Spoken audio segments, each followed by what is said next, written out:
O tema que me foi passado é um daqueles que o Mark Dever lista como as 9 marcas da igreja saudável. O tema é a conversão. E eu quero fazê-lo de tal forma a dar um panorama do que é conversão, mas nós não vamos expor apenas um texto bíblico, tá? Assim como o Mark Dever no livro dele não trata de um texto somente e faz exposição dele, mas faz um ajuntamento de textos para tirar algumas conclusões, a gente vai fazer a mesma coisa. Então, em certos momentos, se eu julgar necessário a gente ler certas porções da Escritura, eu vou convidar você a abrir a Bíblia, eu também vou abrir, eu faço a leitura ou peço para onde vocês ler, tá bom? E a gente vai lendo assim e construindo o nosso pensamento, o nosso raciocínio acerca do que a Bíblia diz sobre conversão, ok? Então deixa eu começar, os slides aqui estão, na verdade, mais para nortear o seu entendimento do que nós pretendemos expor. Então assim, eu quero começar com um esboço para você entender qual é a minha parte nessa manhã. Tá?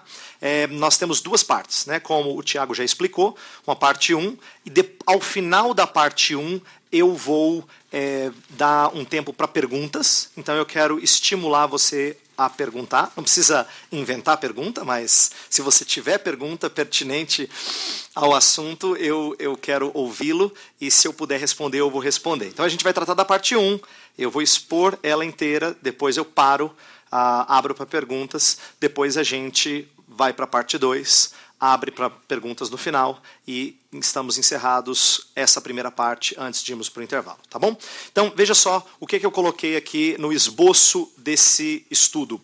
A parte 1 eu chamei de Dissecando Conversão, e eu quero começar com um estímulo provindo do Mark Dever, né? O Dever, ele no livro 9 Marcas, ele tem lá um capítulo sobre a importância de entender a conversão de maneira bíblica. Eu quero pegar algumas coisas que estão naquele capítulo e tratar como ponto de partida da nossa discussão. E a partir daí fazer o quê? Mostrar o que é conversão em distinção de um outro termo que a gente usa na teologia, que é chamado de regeneração, e explicar a diferença e a relação entre elas para que haja uma compreensão de como a vida cristã se inicia em alguém, né?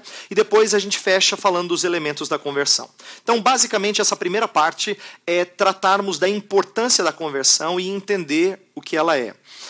Na segunda parte, eu vou dissecar os elementos da conversão, que são arrependimento e fé.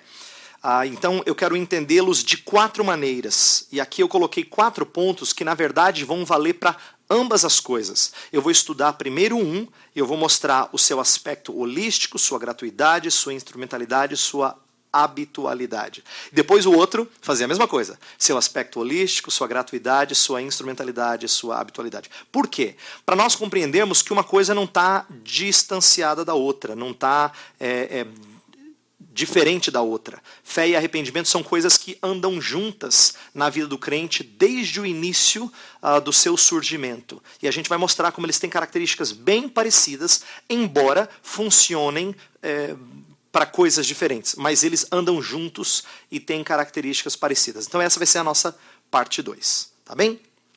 Então vamos começar a parte 1, que eu denominei Dissecando Conversão. Então, vamos dissecá-la assim. Vamos pegar um estímulo do pastor Mark Dever. Lembra? O pastor Mark Dever escreve o livro 9 Marcas porque ele está preocupado não em delimitar todas as marcas que fazem uma igreja ser saudável. Inclusive ele menciona que tem amigos que falaram com ele que você deveria ter incluído isso, faltou isso aqui. Ele diz, olha, não é que eu estou esgotando o assunto, na verdade eu quero trazer algumas marcas que eu julgo estão muito esquecidas, negligenciadas na vida da igreja cristã norte-americana em geral. Então, percebe-se que ele quer resgatar algumas coisas que têm sido esquecidas. Então, eu quero começar com um aspecto da conversão. Até porque, pensa bem, vamos ser bem perspectivos agora, introspectivos, no tempo de pensar, de ver como é que funciona na nossa igreja, na nossa própria vida. Se alguém perguntasse para você assim, o que você acha que a igreja brasileira precisa? Talvez você concordasse com o Dever, dizer, não, nós precisamos de um entendimento da teologia bíblica. Nós precisamos de uma teologia realmente bíblica.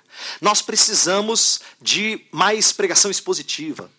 Nós precisamos da aplicação da disciplina na igreja. Nós precisamos de uma liderança que reflita princípios bíblicos. Eu acho que tudo isso é mais fácil de enxergar, mas eu não imagino, olhando para a igreja evangélica em geral, eu não imagino que seja comum a gente dizer assim, os crentes evangélicos precisam falar mais de conversão. Até porque, ao que me parece, essa é uma das coisas que mais se fala no meio evangélico brasileiro. Então, por que a gente tem que pensar nisso? E eu quero, então, chamar a atenção do porquê que um entendimento bíblico da conversão seria uma das 9 marcas de uma igreja saudável. E eu acho que a melhor resposta, e ele dá uma dica no decorrer do capítulo, é de que ele está dando um grito de alerta contra o amplo cristianismo nominal nos Estados Unidos da América. Quem conhece os Estados Unidos sabe que é um país que, por tradição, é amplamente protestante, é amplamente evangélico. Evangélico não é a melhor palavra, protestante é a melhor palavra, né? Porque várias das igrejas protestantes estão longe de serem evangélicas, de professarem a fé evangélica. São protestantes, têm nome de presbiteriana, de batista, de metodista, que tradicionalmente eram evangélicas, mas hoje não são mais. Então, por conta dos Estados Unidos da América terem tanta gente que faz parte de igreja, mas que não é convertida, acho que o Mark Dever está preocupado em dizer assim, para uma igreja ser saudável, as pessoas precisam realmente se converter e precisam ter um entendimento correto do que seja conversão. Por quê? Até as igrejas evangélicas também estão repletas de pessoas que acham que são do Senhor, ou acham que são discípulos de Cristo, mas não compreendem verdadeiramente essa questão da conversão. Então, eu creio que eu faço a seguinte pergunta: isso não é aplicável à nossa realidade evangélica brasileira? E eu acho que é. Deixa eu explicar antes o porquê talvez não seria. Quando a gente pensa em evangélico no Brasil, pelo menos alguns anos atrás, talvez você se lembre disso se você é evangélico há bastante tempo. Havia um tempo no Brasil em que ser evangélico era sinônimo de expressar uma fé muito robusta, muito séria, né? Falava-se dos evangélicos como sendo gente do livro, gente que estuda, gente que conhece a Bíblia, né? Tinham até assim, os crentes eram caçoados no Brasil, lá vai o Bíblia, lá vai o que conhece a Bíblia, o que estuda a Bíblia. Por quê? Porque ser evangélico durante um tempo na história do Brasil era ser muito sério em relação à vida com Deus e normalmente repleto de pessoas genuinamente convertidas. Pelo menos essa é a impressão que a gente tem. Mas à medida que o crescimento do movimento evangélico chegou a índices impressionantes, o que aconteceu? Começou a surgir vários grupos que ninguém pensava neles antes, né? Então eu enumerei aqui alguns grupos. Os ignorantes do evangelho. Hoje à tarde, o Greg Gilbert, que é um dos palestrantes, vai falar sobre a importância de compreender o Evangelho. Eu costumo dizer, onde eu falo em lugares diferentes no Brasil, que nós, evangélicos, deveríamos conhecer o Evangelho muito bem. Mas a verdade é que muitos evangélicos parecem desconhecer o Evangelho. Então você tem gente evangélica que não conhece o Evangelho. Né? É vergonhoso isso. É como você ser um brasileiro e não saber o que se passa no Brasil. É como você torcer para um time, mas não saber nenhum jogador do seu time. É inconsistente. Né? Não significa compromisso verdadeiro, amor por alguma coisa. Falta identidade. Mas há muitos evangélicos que não conhecem o Evangelho. Mas também os desigrejados. Tem crescido no Brasil gente frustrada com a instituição e acham que devem ser cristãos ou discípulos de Cristo sem ligação qualquer com alguma instituição.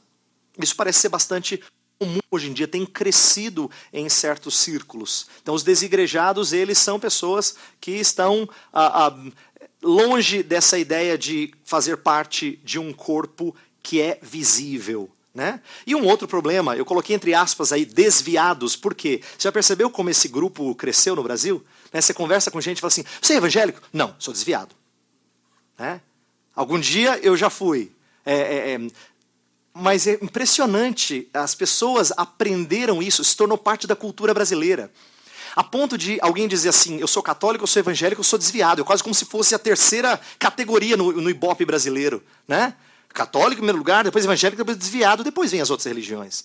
Tamanho é o número de pessoas que já passaram pela igreja evangélica e não se veem mais parte dela. Por quê? Em parte, porque não há um entendimento bíblico de conversão. E isso tem feito com que nossas igrejas se encham de gente. E eu estou colocando aqui nossas porque eu acho que nós temos que assumir o erro do grupo evangélico. Aqui é uma lição que até foge um pouquinho disso, mas acho que é muito importante. É muito fácil quando a gente se distancia de certas igrejas ditas evangélicas e diz assim, eles. Graças a Deus, eu não, Senhor. Mas tem um aspecto virtuoso em você e eu nos identificarmos com todas as igrejas ditas evangélicas e dizer, Senhor, nós temos errado. Por que eu digo isso? O profeta Daniel faz uma oração de confissão no capítulo 9 do livro que ele escreve, e ele não é alguém que por tanto tempo não ouviu profetas. Mas ele fala, Senhor, nós temos pecado, nós não temos ouvido os profetas. Veja, Daniel é alguém que fez aquela oração porque estava lendo Jeremias. Então ele não é alguém que não leu o profeta. Mas ele se identifica com o povo e fala, nós temos pecado. Nós temos transgredido a tua lei, Senhor. A nós pertence o corar de vergonha. Veja, Daniel poderia muito bem dizer assim, Senhor, esse povinho não dá, né? Mas ele não ora assim. Ele ora contrito porque ele faz parte desse contingente. Por que eu digo isso? Nós temos que nos entristecer pelo estado das igrejas evangélicas brasileiras. Não são aquelas igrejas, são as igrejas das quais nós fazemos parte. Então, existe essa tristeza, falta entendimento bíblico de conversão? Eu acho que sim, e esse estímulo do Dever é para a gente pensar. E, na verdade, eu quero agora destacar uma outra coisa. Ele cita... no meio do capítulo dele, no livro, ele cita uma antiga confissão de fé batista para resgatar um entendimento rico de conversão. Eu quero pegar essa confissão de fé batista e destacar alguns pontos para mostrar que esses pontos mostram, ressaltam elementos que não podemos deixar de entender, de destacar com respeito à confissão. Olha só, com respeito à conversão, me perdoe. Olha só, a confissão de fé, ele cita por nome, lá no capítulo, é a confissão de fé de New Hampshire. Foi escrita em 1833. Então, está falando de algo escrito há muito tempo, antes da igreja onde ele trabalha ter sido iniciada. E ele cita o seguinte parágrafo. Cremos que o arrependimento e a fé são deveres sagrados e também graças inseparáveis operadas em nossas almas pelo Espírito regenerador de Deus. Pelo que, sendo profundamente convencidos de nossa culpa, perigo e incapacidade, e do caminho da salvação por Cristo, nós retornamos para Deus com contrição, confissão e súplica, por misericórdia não fingidas. Ao mesmo tempo, recebendo genuinamente o Senhor Jesus Cristo como nosso profeta, sacerdote e rei, e confiando nele somente, como único e todo suficiente Salvador. Veja só, eu quero destacar algumas coisas, não importa a gente entender tudo que está aqui e dissecar tudo que está aqui, mas tem alguns elementos aqui que são bastante interessantes de destacar. Primeiro, quero que você olhe espírito regenerador. Nós vamos falar hoje sobre o pré-requisito da conversão. Quando se fala de conversão na vida cristã, você tem que compreender o que acontece antes da conversão, o que habilita a conversão. Então, nesse parágrafo, nesse artigo da Confissão de Fé de New Hampshire, tem aí o elemento do Espírito regenerador. Interessante, né? Porque ele dá esse atributo ao Espírito. É um atributo tirado lá de Tito 3, fala o Espírito regenerador e renovador. Né? Esse atributo é importante, nós vamos falar sobre ele. Tá? Então, eu quero destacar aqui pontos nesse artigo que nós vamos destacar no decorrer do nosso estudo nessa manhã. Segunda coisa, depois do pré-requisito da conversão, entender qual é a essência da conversão. E não tem muito segredo.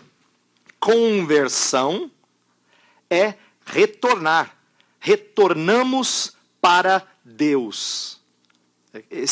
Essa maneira de colocar a coisa é muito correta. Nós retornamos para Deus com contrição. Isso é conversão. E a gente vai falar de alguns elementos desse retornar para Deus que marcam não só o início da vida cristã, mas o dia a dia da vida cristã. Tá?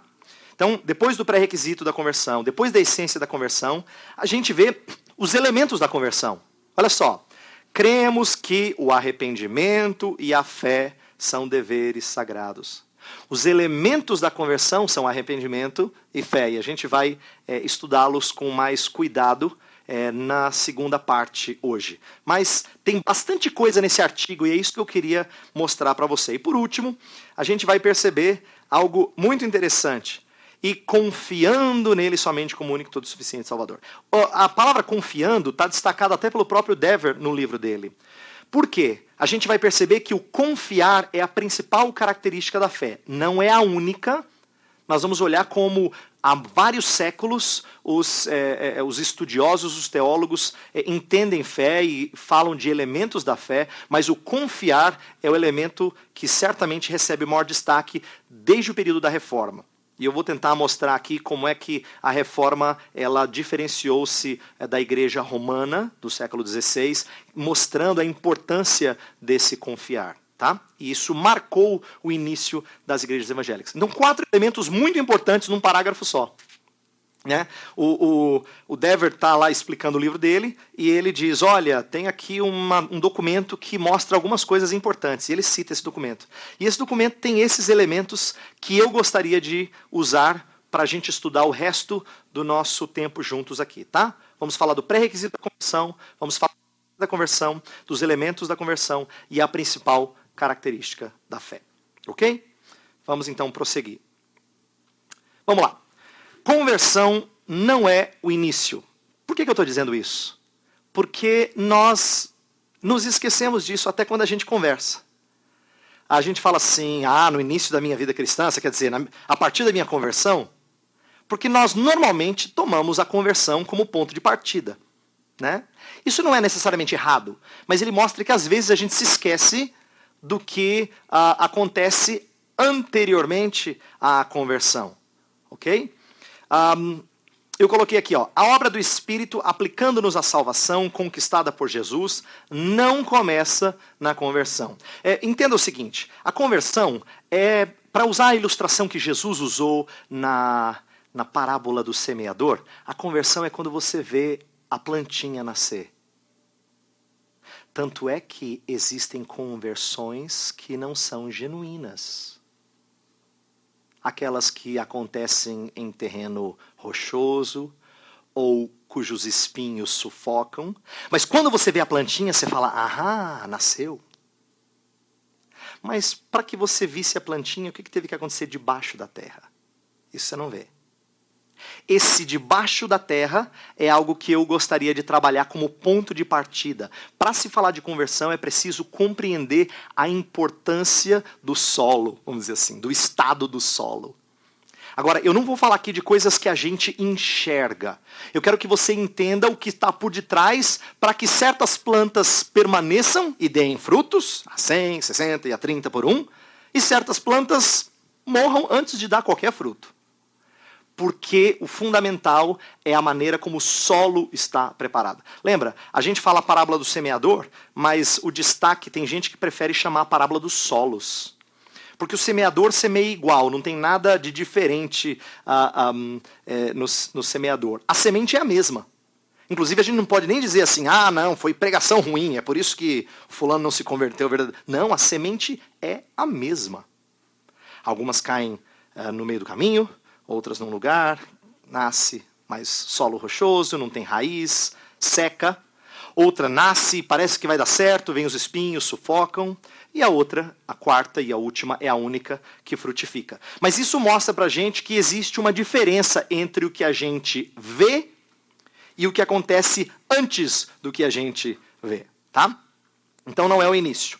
Regeneração é a implantação da vida e necessariamente a antecede. Aqui agora vai uma explicação importante. Quando a gente estuda soteriologia, soteriologia é o nome que a gente dá para a aplicação do Espírito Santo às nossas vidas, tá? Quando a gente estuda teologia sistemática, existem partes da teologia sistemática e uma delas é chamada de soteriologia, que é a aplicação do Espírito Santo à sua vida. Então entenda o seguinte: soteriologia, principalmente nesse aspecto de aplicação do Espírito, que a gente chama de soteriologia subjetiva, porque tem a ver com a sua vida, a sua experiência, não é o que aconteceu na eternidade, Deus te marcando para a salvação, que a Bíblia chama de eleição. Não é o que aconteceu há 2000 anos atrás, Cristo Jesus pagando o preço do seu pecado, do meu pecado, tá? Não é isso. Soteriologia aplicada à vida do crente, então chamada de subjetiva, é aquilo que acontece na história do ser humano. Então, salvação na Bíblia tem pelo menos 3 estágios e obra do Pai, do Filho e do Espírito. O Pai é aquele que é responsável por iniciar essa salvação e esse plano ao marcar-nos para a salvação. É isso que eleição significa. O Filho é aquele que nos garante a salvação, morrendo na cruz do Calvário, vivendo uma vida íntegra, ressurgindo dentre os mortos e assim por diante. E o Espírito Santo é quem aplica a redenção. Tá? E ao aplicar a redenção, o primeiro elemento da aplicação é a regeneração. A gente diz que ele é o ponto de partida para as demais coisas. Implantar vida é o ponto de partida para que outras coisas aconteçam. Por exemplo, a Bíblia não fala que nós praticamos santidade sem termos vida. Né? João coloca bem claramente que aquele que é nascido de Deus não vive na prática do pecado. Aquele que é nascido de Deus ama o Senhor Deus. Aquele que é nascido de Deus vence o mundo. Você percebe que nascido de Deus precede todas as coisas? Você precisa ser nascido de Deus. Você precisa ter vida para depois você se santificar, vencer o mundo, né? Em geral. Tá? Então, regeneração antecede conversão. E eu coloco aqui, se não temporalmente, ao menos de forma causal. Eu quero defender, e depois eu posso abrir até para perguntas, se você tiver alguma dúvida, eu quero defender a ideia de que regeneração pode, e eu creio que acontece antes, pode acontecer, e às vezes acontece, antes de alguém, temporalmente antes, quer dizer, um espaço de tempo, antes de alguém realmente perceber que agora ele é de Cristo. De que houve um momento em que Deus implantou vida e aquilo fez ele buscar sedentamente por um caminho, até que ele falou, achei. É isso aqui. E de que esse achei é quando ele percebeu que ele se tornou cristão, mas de que havia vida nele antes que o impeliu e o moveu a chegar a esse ponto. Agora, nem sempre as coisas acontecem com uma distância temporal. Mas ainda assim, há uma relação causal entre regeneração e conversão. Não é possível se voltar para Deus se Deus não coloca vida em você. Então pode acontecer até no mesmo instante, na mesma noite, no mesmo culto, na mesma hora da sua conversão. Mas em termos de relação causal, regeneração sempre precede a conversão. Tá? Então, para nós entendermos essa ligação de conversão com aquilo que acontece antes. Eu coloquei aqui, regeneração é o que faz mortos em delitos e pecados reviverem. Ela habilita o homem a responder à pregação. Olha só, por que regeneração tem que acontecer antes? Se não durante um espaço de tempo, pelo menos, ainda que no mesmo instante, mas tem que habilitar. Porque a Bíblia nos coloca como mortos em delitos e pecados. Mas a Bíblia nos coloca como cegos para as verdades espirituais. A Bíblia nos coloca como surdos que não ouvem a voz. As suas ovelhas ouvem a sua voz. Ele fala isso. Mas aqueles que não são ovelhas não ouvem. Né? Tem ouvidos, não veem. Tem ouvidos, não ouvem. Tem olhos, não veem. A Bíblia usa essa linguagem. E pior ainda, aquele que não é de Deus é considerado inimigo de Deus. Então não só ele não tem capacidade, ele não tem disposição de se voltar para Deus. Para que ele se volte para Deus, que nós falamos que conversão é retornar para Deus, para que ele se volte para Deus, então ele precisa ser ressuscitado. Ele precisa ter vida, espiritualmente falando. Ele precisa ter vida. E precisa ter vida que o permite atender à pregação da palavra. Então, regeneração é aquilo que prepara para que a semente caia, nasça a planta e gere frutos. Tá? Então, voltando à analogia da parábola do semeador, é necessária, ela habilita o homem a responder à pregação. Aqui, por último no slide, eu coloquei: sem regeneração é impossível crer em Cristo. Com regeneração é impossível não crer em Cristo. Isso aqui é uma lição importante que a gente precisa aprender. Na teologia calvinista, na soteriologia calvinista, existe um ponto que a gente normalmente chama de o quarto ponto do calvinismo, chamado graça irresistível. E esse é um termo, às vezes, mal entendido por algumas pessoas, porque o termo pode dar a impressão de que Deus vai fazer vai brigar com você, vai fazer uma disputa de braço de ferro, e como Deus é mais forte, você não tem como vencer Deus, então Deus derruba você e a graça chega e entra, invade, e você não tem jeito, você não... Mas esse conceito, ele é muito ruim, e ele não reflete a intenção dos teólogos que moldaram esse conceito. O conceito de irresistível não é que o homem luta com Deus. O conceito de irresistível é que não tem como o homem lutar com Deus. Eu explico por quê. Quando Deus trabalha na vida de alguém, ele não trabalha na sua vontade. Ele trabalha num lugar que é mais profundo do que a sua vontade. Ele trabalha num lugar que é anterior à sua vontade. Um lugar onde o homem não tem acesso. Por isso que ela é irresistível. É aquilo que a Bíblia chama de coração. E coração na Bíblia não é o órgão cardíaco que bombeia sangue para o resto do corpo. Coração na Bíblia, eu vou falar um pouco mais disso daqui a pouco, é um conceito judaico de centro, cerne, aquilo que é mais interior e mais profundo no ser humano. Quando a gente fala de regeneração, fala de implantar vida naquilo que é mais profundo. Em decorrência disso, o homem, quando é regenerado, ele é obrigado a responder. Obrigado assim, ele espontaneamente responde. Por isso que eu coloquei que com regeneração é impossível não crer em Cristo. É impossível. É por isso que a gente entende que todos aqueles a quem o Pai ama, salvadoramente, ele eficazmente os traz para junto de si. Essa aqui é uma coisa muito bonita acerca do amor de Deus. Eu quero que você guarde isso. Eu e você amamos de maneira muito fraca. Porque eu e você temos experiências na nossa vida de alguém que nós amamos que não retribuiu o nosso amor. E a gente podia amar assim loucamente que não ia fazer diferença nenhuma. Há casos até que quanto mais se ama, parece que mais irritada a pessoa fica. Né? Todos nós temos histórias assim. Seja uma paixão de adolescente, alguma coisa de mais velho, ou um amigo mesmo. Amigo, parente. Há casos de pessoas que nós amamos que não respondem ao nosso amor. Pois o amor de Deus é o único que eu conheço que triunfa sobre todos aqueles a quem Ele derrama o seu amor. Para quem Ele derrama o seu amor. Com amor eterno eu te amei e com benignidade te atraí. Jeremias 31, 3. Deus ganha todos aqueles. Por isso que eu falei que sem regeneração é impossível vir a Cristo. Com regeneração é impossível não vir a Cristo. Que Deus atrai eficazmente todos para junto de si. Vamos prosseguir aqui. Então, o meu ponto era fazer você compreender que regeneração e conversão são dois lados importantes do início da vida cristã, mas precisam ser entendidos como distintos. Estão interligados? Claro que estão, mas são distintos. Por exemplo, regeneração é uma obra monergista, enquanto conversão é uma operação sinergista. Eu vou explicar. Monergista significa mono-ergo, né? É uma energia só, é uma ação só. Mono, uma, e de fazer, de uma ação. Então, monergista significa que só um age. Quando você e eu nascemos, a gente não escolheu nascer. Fizeram a gente nascer.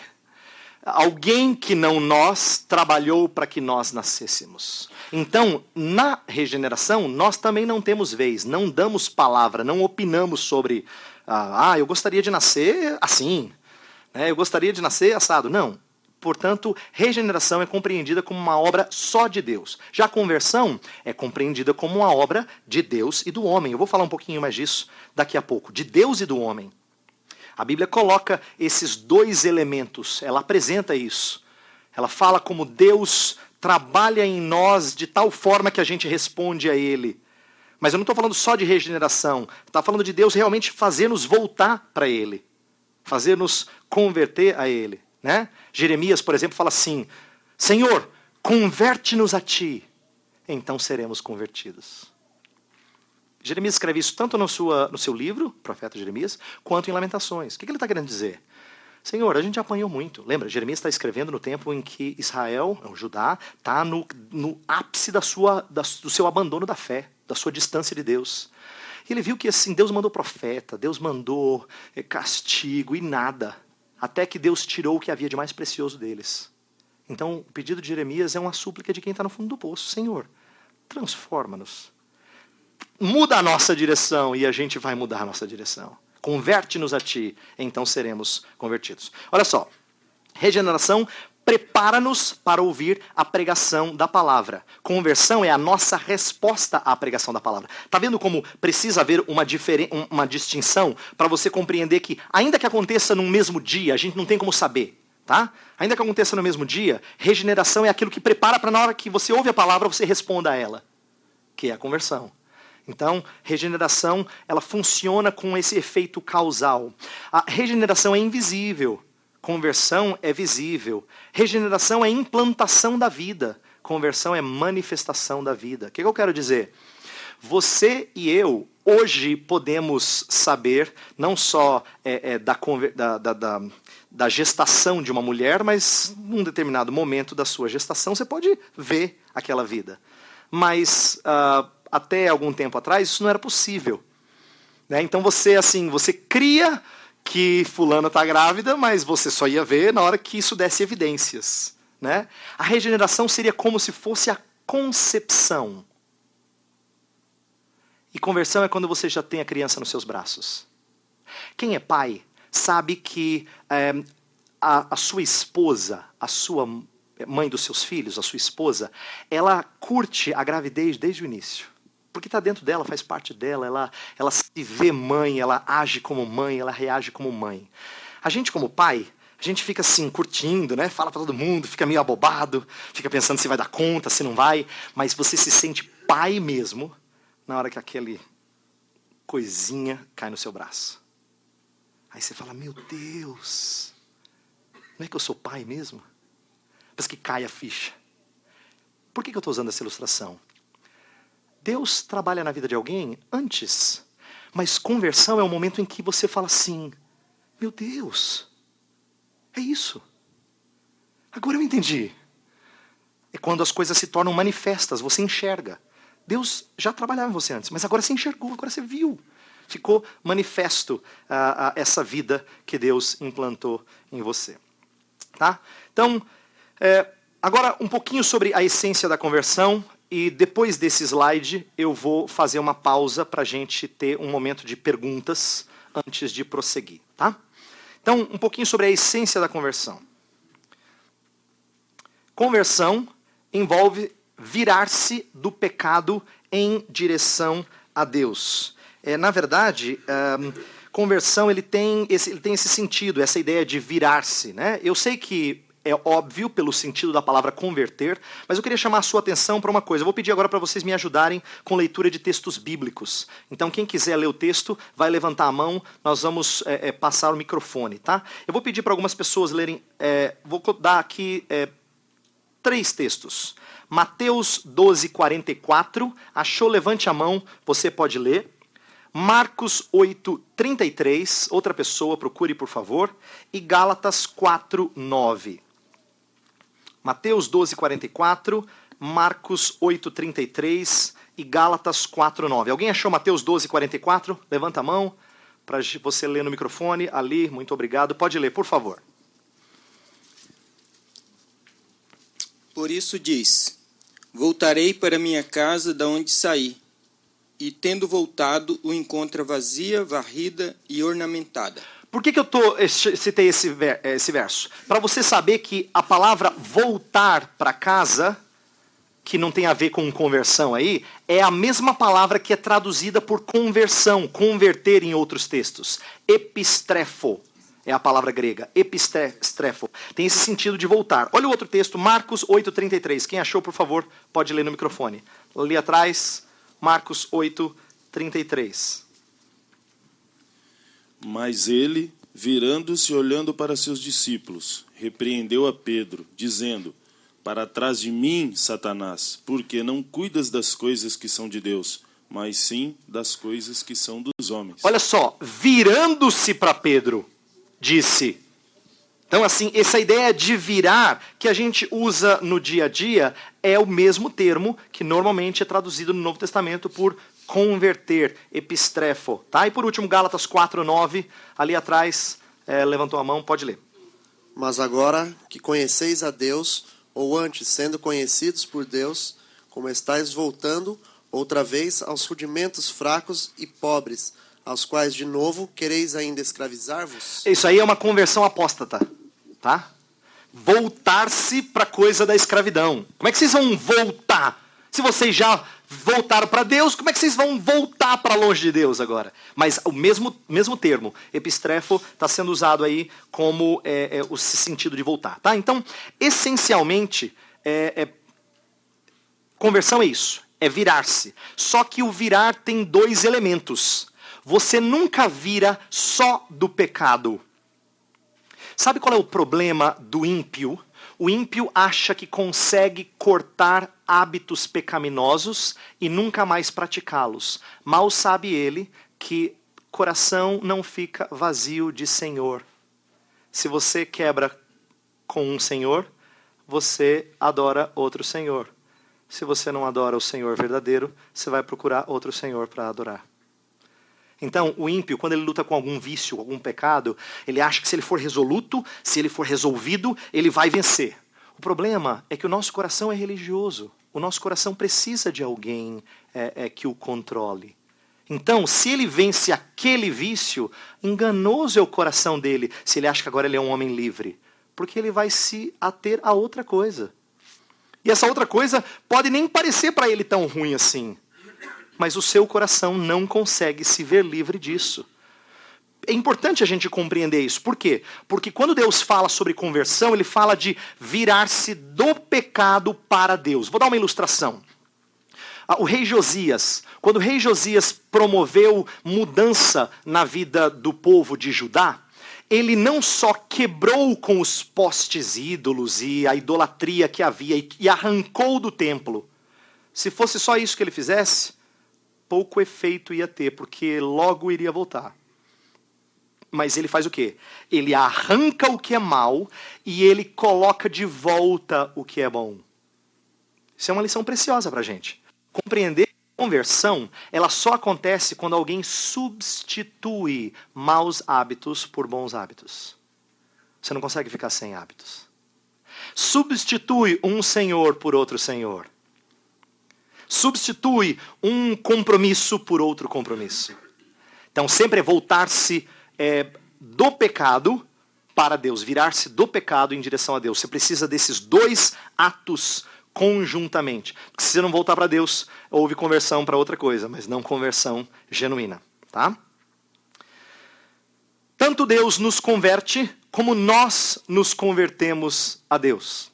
Veja, eu estou querendo aqui destacar esse elemento sinergista que eu falei para vocês. Eu disse que conversão, diferente de regeneração, é uma coisa sinérgica. Por quê? Porque Deus e o homem participam disso. Deixa eu explicar para que alguns de vocês que foram treinados a compreender teologia calvinista não falem assim, peraí, não, eu fiquei sabendo, minha teologia é monergista, né? Deixa eu explicar. A Bíblia nunca fala que Deus crê por você. A Bíblia nunca fala que Deus se arrepende por você. A Bíblia exorta você a crer. exorta você a se arrepender, exorta você a se converter. Lembra, os profetas constantemente, convertei-vos dos vossos maus caminhos, o tempo todo.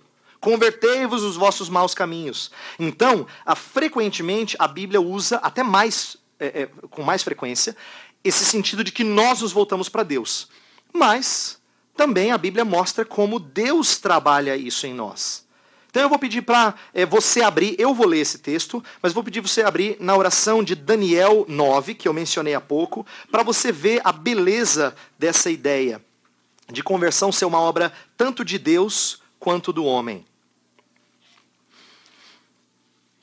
Daniel capítulo 9, eu vou ler o verso 13. Olha que texto precioso. Fala assim: como está escrito na lei de Moisés, todo este mal nos sobreveio.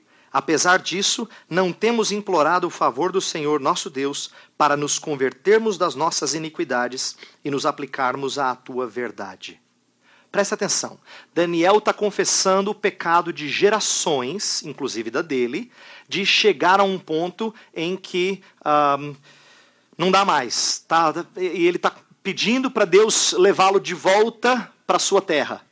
Só que ao fazer um histórico do pecado, ao fazer um histórico da decadência moral do seu povo, ele falou uma coisa muito preciosa. Ele falou assim: sobreveio juízo sobre nós, e mesmo quando sobreveio o juízo, nós não temos implorado o favor do Senhor para nos convertermos. Olha que interessante.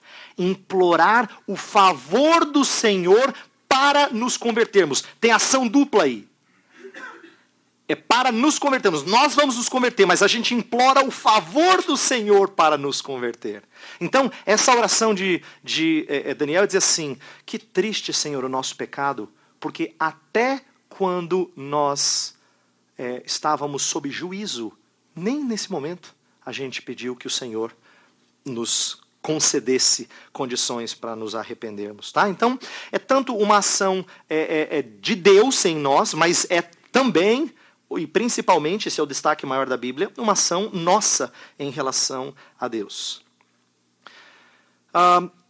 Conversão é tanto uma experiência única como uma atitude contínua na vida cristã. Aqui eu preciso fazer uma observação. Eu estou falando de conversão principalmente como o início da vida cristã, né? Assim, aquilo que normalmente a gente compreende, né? Quando eu me converti lá atrás, tal. Mas a Bíblia também usa conversão como algo contínuo. Por exemplo, quando Jesus confronta Pedro, que ele vai ser peneirado por Satanás, lá em Lucas capítulo 22, ele fala assim para Pedro: Pedro, mas eu roguei por você. Então, quando te converteres... Aí você age assim. Olha que interessante. Jesus não está falando para Pedro: Pedro, você não é crente, mas quando você levantar a mão e for à frente... Ele não está falando disso. Ele não está falando do início da vida cristã de Pedro. Ele está falando que, num determinado momento da vida de Pedro, ele vai se converter. Então, conversão, outro momento em que isso é usado frequentemente. As cartas de Jesus às igrejas na Ásia, Apocalipse 2 e 3. Praticamente toda carta tem convertei-vos, né? Quando você se converter, Jesus está escrevendo para igrejas, gente crente. E ele está dizendo para converter. Então, embora conversão na nossa vida, na nossa teologia, no nosso linguajar, normalmente se refere àquilo que acontece no princípio da vida cristã, nós também temos o uso bíblico que se refere à conversão como algo contínuo. E isso é importante, porque aí esse segundo elemento a gente não pode se esquecer dele. Há um sentido em que você diz assim, quando você luta contra os seus pecados, quando você luta contra as suas fraquezas, você diz assim: Senhor, continua a me converter quando eu me afastar do Senhor. Eu quero implorar o teu favor para me voltar para o Senhor. Então, conversão não é uma coisa, um dia que eu me converti, agora eu sou de Cristo, agora o Espírito habita em mim, agora há poder. Não. Quem é crente, tropeça, sabe que nós precisamos frequentemente dessa repetição da conversão. Agora, vamos entender aqui a conversão num primeiro momento. Algumas conversões são graduais, enquanto outras conversões são repentinas. Deixa eu explicar isso aqui para a gente quebrar com um paradigma muito comum nas igrejas evangélicas brasileiras.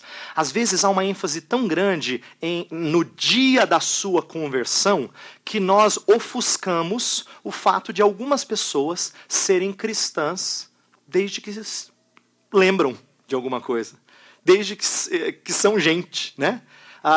Não há nada de estranho se alguém se mostra verdadeiramente cristão e diz para você, olha, eu acho que eu sou crente desde que eu me conheço por gente. Não tem nada de estranho nisso. Tá? Conversão na vida de filhos de pais crentes frequentemente não acontece com experiências radicais.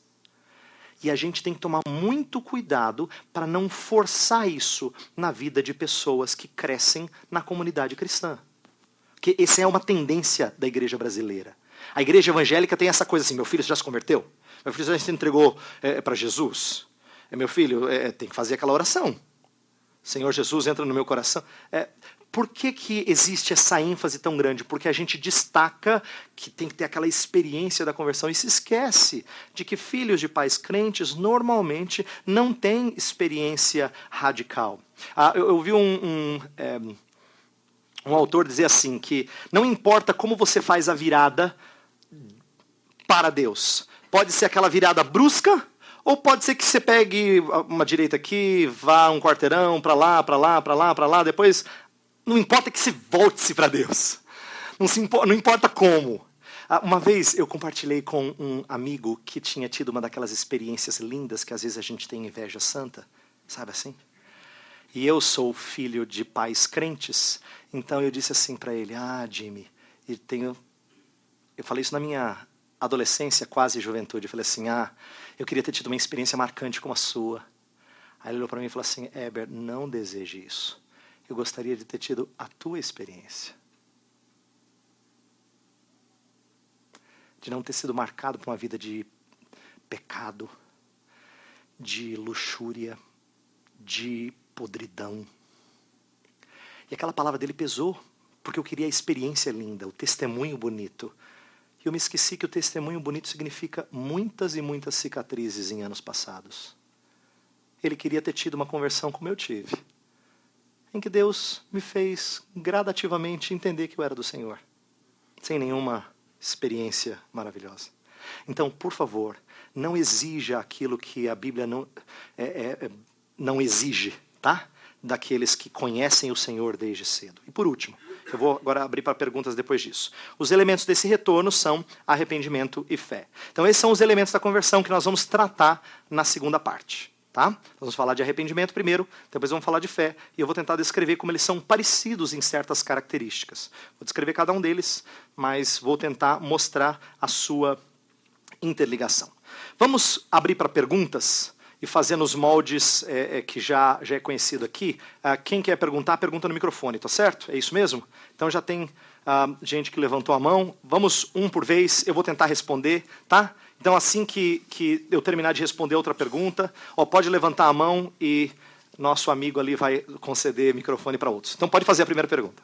Pastor Heber, falando daquela parte que você falou sobre graça irresistível, você citou a diferença de vontade para o coração, né? Ok. Então, para mim, sempre quando eu li, por exemplo, buscar-me-eis e me achareis quando me buscardes de todo o coração, eu sempre associei coração com vontade. Primeiro era sinônimos, parece que tem uma diferença aí. Isso. Poderia explicar melhor assim? Claro, a sua pergunta é muito boa.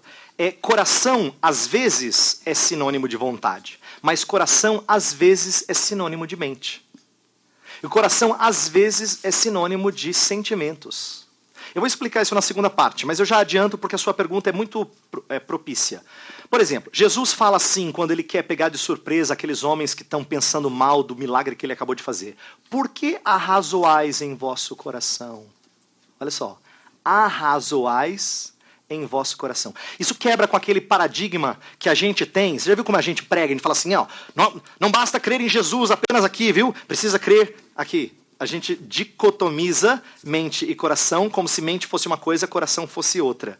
Na verdade, a Bíblia usa coração não com esse entendimento de coração é uma parte, mente é outra. Coração é anterior, inclusive, à mente. É anterior, inclusive, à vontade. Buscar de todo o coração significa buscar com inteireza de vida. inteireza de vida.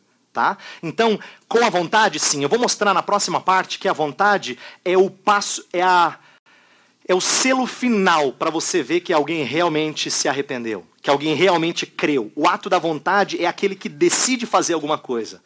E esse é fundamental. Ele é o que concretiza tudo. Tá? É o passo final, é muito importante. Então, você não está errado em pensar e falar da necessidade, da vontade ir adiante, buscar o Senhor. Mas buscar de coração é mais do que isso. Buscar de coração significa buscar o Senhor, inclusive, com o seu intelecto. Buscar o Senhor com todas as suas emoções. Quem busca o Senhor não busca só com a sua vontade. Tá? Então, essa distinção eu acho que é sadia. Outra pergunta? Temos aqui na frente algumas. Então, alguém com microfone pode fazer, depois os outros vão recebendo o microfone. Por favor. Pode fazer. Irmão, eu achei bastante interessante essa explicação a respeito de conversão gradual e repentina, mas eu tenho dificuldade de explicar, por exemplo, conversão em uma pessoa que é mentalmente lenta ou debilitado. Eu gostaria de saber alguma coisa, se tem como, né? Uma pessoa, por exemplo, com síndrome de Down, que são mais lentos mentalmente, é possível conversão? Ok, boa sua pergunta. Eu vou mexer em vespeiro agora, tá? Então se prepare. Se prepare. Vamos pensar num caso pior, porque síndrome de Down tem muita gente com uma compreensão razoável das coisas. Vamos pensar num caso assim que a pessoa tem uma deficiência mental tão grande que ela praticamente não consegue responder a nada que você fale com ela.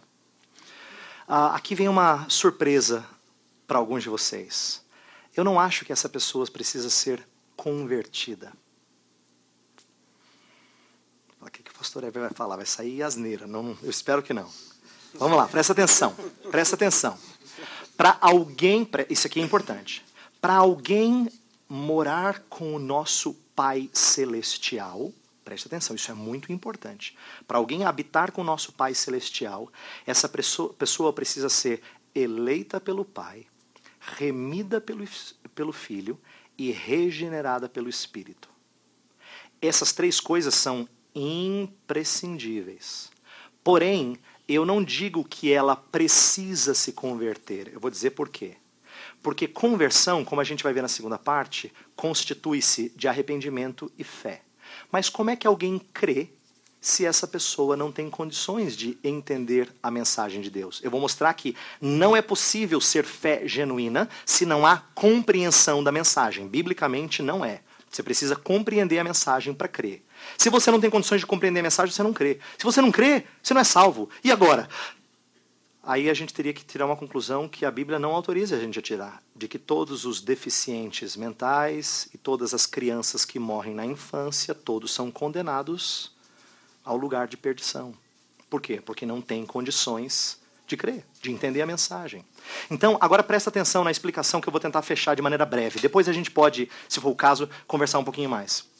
Isso aqui é importante.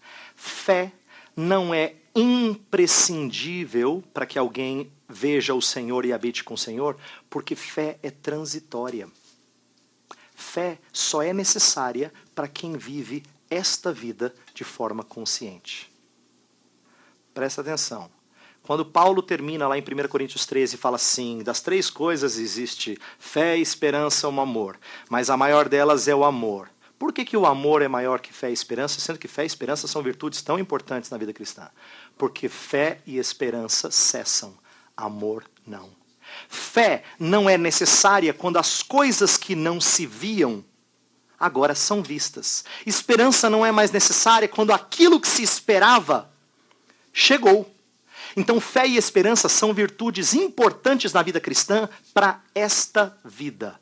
Mas elas não são eternas como o amor é eterno. Nós para sempre amaremos o Senhor, mas nós não precisaremos para sempre crer no Senhor, porque um dia o que nós cremos será visto.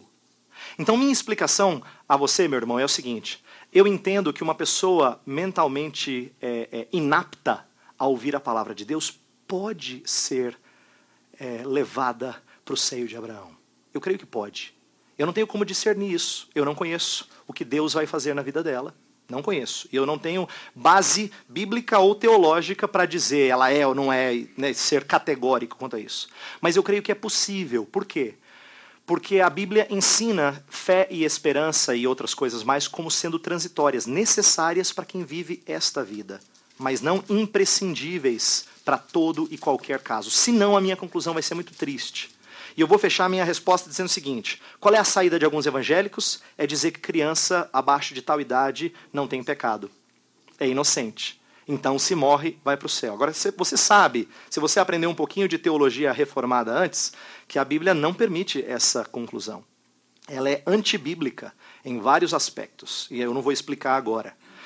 Ela não só é antibíblica, ela é até meio cruel, porque, vamos ser bem francos, eu não quero aqui brincar com a fé de ninguém, mas se uma criança morre pequenina e é salva, se morre pequena, você devia estar até feliz. Ah, Senhor, graças a Deus, pelo menos essa está garantida. Eu não estou fazendo isso em tom de gozação, eu estou falando que essa deveria ser uma conclusão lógica de quem crê assim. Você deveria agradecer a Deus se uma criança morre ainda pequena, porque não teve possibilidade de pecar e ser condenada. Porque é isso que a maioria dos evangélicos no Brasil crê. Mas a Bíblia não autoriza esse tipo de conclusão. Então, como nós cremos que eu nasci na iniquidade e em pecado me concebeu minha mãe, como nós cremos que os ímpios se desviam desde a sua concepção, como nós cremos que, por natureza, nós éramos filhos da ira, estou citando todos os textos bíblicos, como nós cremos assim como a Bíblia diz, se eu não entendo da maneira como eu expliquei ao irmão agora, eu sou obrigado a deduzir que essa pessoa que morre, ou infante, ou com deficiência mental, tem que ir para o inferno. E essa conclusão, eu acho que ela não tem embasamento bíblico. Então a minha explicação é apenas para dizer que conversão é algo que alguém precisa experimentando esta vida, de forma consciente. Tá bom? Se nós precisarmos explicar um pouco mais, quem sabe no intervalo. Ok? Vamos lá, próxima pergunta. Aquele parênteses que o irmão fez a respeito do o termo que se usa nos Estados Unidos, né, evangélico e sim protestante. Uhum. No Brasil nós temos dificuldade também, porque somos cristãos, crentes ou evangélicos. Ou qual seria o melhor termo para se identificar? Termos sempre se desgastam. Então você pode achar um que daqui a algum tempo vai se desgastar. Por quê? Porque pessoas passam a gostar dele, passam a usá-lo, e aí ele perde... Eu acho que evangélico é lindo, porque fala do evangelho, mas evangélico já não significa muita coisa, né? Crente. Houve tempo que a gente falava crente direto, mas só que crente perdeu também um pouco da sua força, porque o católico também quer dizer, eu também sou crente, eu também creio. Né? E o termo crente também não fala em que você crê. O evangélico tem um teor um pouco mais bonito, porque ele fala, eu creio na mensagem do evangelho, eu sou salvo e remido pelo evangelho. Mas, de novo, você poderia dizer, não, eu sou cristão. Só que cristão também pode não comunicar bem no nosso país, que tem tantos grupos. Então, a minha preocupação maior é que você sempre explique o que você crê, em quem você crê, antes do que usar rótulos. Vou terminar dizendo o seguinte, até termos teológicos como reformado, calvinista, não significam as mesmas coisas. Arminiano, ou sei lá, não importa o termo que você queira usar, né? Não significam as mesmas coisas. Tem pessoas que creem de um jeito e tem pessoas de outro. E tem gente que fica bravo com quem usa o termo, mas crê diferente dele. Entendeu? Então termos se desgastam. Historicamente percebe-se isso várias vezes. Tá? Eu acho que o termo é a parte menos importante. A gente pode encontrar bons termos, mas a gente sempre vai ter que explicar. Sempre. Tá? Temos tempo para mais pergunta ou não? Temos tempo para mais pergunta? Não? Então vamos fazer o seguinte, a gente vai ter outro momento de perguntas. Vamos fazer uma pausa aqui, pela questão do vídeo, né, porque alcançou o tempo aqui, e aí depois a gente faz.